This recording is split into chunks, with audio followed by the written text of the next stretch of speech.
意味がわかると怖い話。猫の鳴き声。私の家の近くには、野良猫がたくさんいます。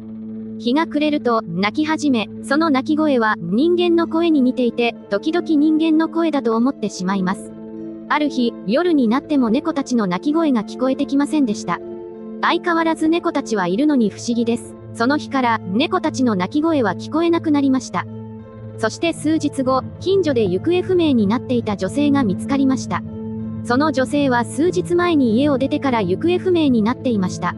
発見された女性は何者かに暴行され殺害されていました。